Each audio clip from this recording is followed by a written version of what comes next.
Assalamu alaikum friends, welcome to my cooking channel name RS Cooking World.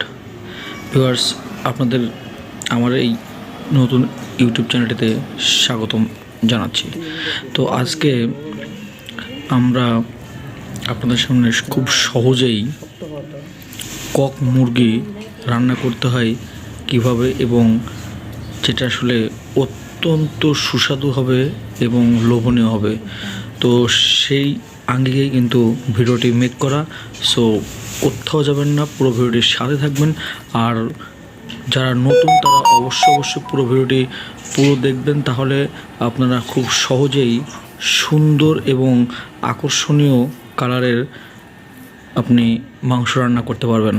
তো viewers, প্রথমে আমরা মাংস রান্নার সুবিধার্থে মাংসটাকে সুন্দর করে সাইজ মতো পিস করে কেটে নিয়েছি, তারপরে পরিষ্কার করে একটা পাত্রে রেখে দিয়েছি।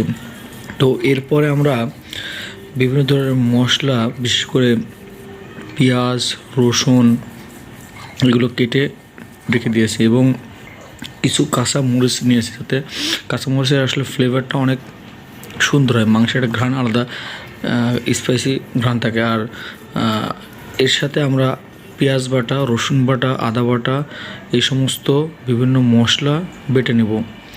তারপরে আস্তে আস্তে আমরা এই মশলাগুলোকে মাংসের সাথে সুন্দরভাবে মাখিয়ে নেব, যেটা আসলে ম্যারিনেট করা বলে, যেটা আসলে আধা ঘন্টা অথবা তার চাইতেও বেশি পরিমাণ আপনারা রাখতে পারেন। তো আমরা সুন্দর করে এখন মাংসটাকে মশলা, হলুদ, লবণ, তেল, অন্যান্য উপাদান দিয়ে আসলে মাখিয়ে নিচ্ছি, যাতে মাংসের ভিতরে পুরো মশলার বিষয়গুলো আসলে এগুলো ঢুকে যায়, যাতে মাংসের স্বাদটা অনেক সুন্দর হয়। ভিতরে অনেক সময় কাঁচা থাকে, তো মশলাগুলো গেলে অনেক সুন্দর হয় এবং মাংসর রান্নাটাও ভালো হয়, টেস্টিও হয়। তো সেক্ষেত্রে আমরা এটাকে মাখিয়ে নিয়ে কিছুক্ষণ রেখে দেবো, বিশেষ করে 30 মিনিট মতো। তারপর আস্তে আস্তে আমরা সামনে থেকে এগোবো। তো ভিউয়ার্স, আমরা এখন কড়াইয়ে তেল নিয়ে মিডিয়াম টু হাই হিটে আমরা তেলটাকে গরম করে নেব। একদম হাই হিট না, মানে মিডিয়াম হিটে। তো গরম করে নেওয়ার পরে আমরা এখানে কিছু মরিচের পিস এবং পেঁয়াজ কুটি এর ভিতরে দিয়ে দেবো। তো পেঁয়াজ দিয়ে আসলে আস্তে আস্তে আমরা ভালো করে এটাকে নেড়ে থাকবো।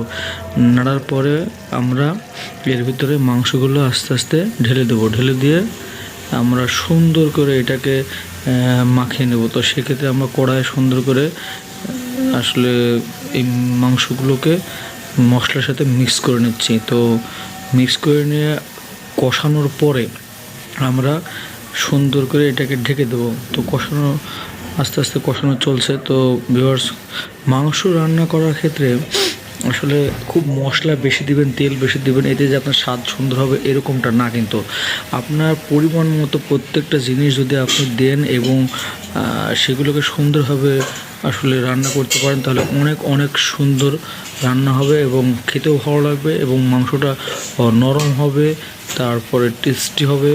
এগুলো আসলে কিছু উপাদানের উপর নির্ভর করে। তো ভিউয়ার্স, আমরা এখন মোটামুটি কষানো শেষ। তারপরে আমরা এখানে গরম পানি অ্যাড করব সেকেন্ড কষানোর ক্ষেত্রে।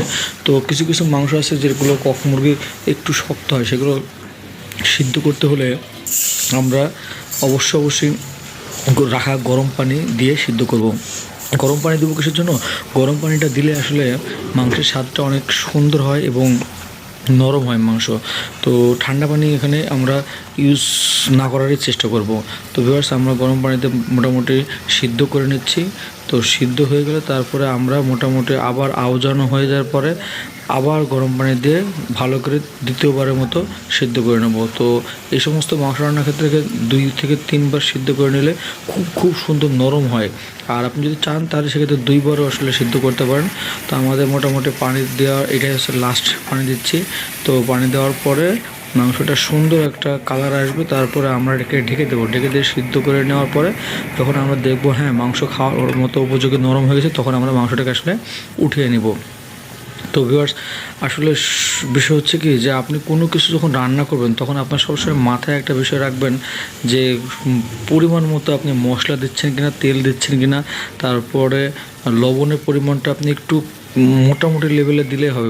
লবণ বেশি দিলে কিন্তু খাবার খেতে ভালো লাগবে না। তো সেক্ষেত্রে লবণটা আসলে আপনি পরিমাণ মতো লবণ দেওয়ার চেষ্টা করবেন, পানিও পরিমাণ মতো দেবেন যাতে খুব সুন্দর একটা রান্না হয়। তো আপনারা যারা মুরগি সহজে রান্না করেছেন, তো আমার এই ভিডিওটি দেখলে অবশ্যই উপকৃত হবেন এই আশাবাদ ব্যক্ত করছি ভিউয়ার্স। আশা করি অবশ্যই এই ভিডিওটি হেল্পফুল হবে যারা আসলে রান্নাতে নতুন। তো আস্তে আস্তে আমরা এই রান্নাটি সামনের দিকে এগিয়ে নিয়ে যাব। তো আসলে হয়েছে কি জানেন, মাংসের ভিতরে বুঝছেন মুরগিটা ডিম পেড়েছে, তারপর ছোটো ছোটো ডিম ছিল, ওই ডিমই তো মনে করেন দেখে ফেলতে পারছেন বুঝছেন। তো এখন আমার রান্নার দেখছেন কি সুন্দর একটা লুকিংস এসছে, খেয়ে তো মনে করেন সেরকম লেভেলের টেস্ট হয়ে মনে হচ্ছে। পরে মনে করেন খাবো, আপনারা তো মনে করেন রান্না করবেন বাসায়। ভিডিওটা যদি ভালো লাগে তাহলে লাইক কমেন্ট শেয়ার করবেন আর চ্যানেলটি সাবস্ক্রাইব করে পাশেই থাকবেন। তাহলে হবে কি, নতুন ভিডিও মনে করেন মেক করতে আসলে উৎসাহ প্রদান করে বুঝছেন। আপনারা একটা লাইক কমেন্ট শেয়ার করলে আমার এই মানে কষ্টের যে বিষয়টা সেটা আসলে তখন লাঘব হয়ে যায়। তো ভিডিওটি ভালো লাগলো কিনা সেটা অবশ্যই জানাবেন। আর এরকম সুন্দর মাংস এবং অন্যান্য টিপস পেতে এই ভিডিওটি দেখে জানান এবং চ্যানেলটি সাথে থাকুন।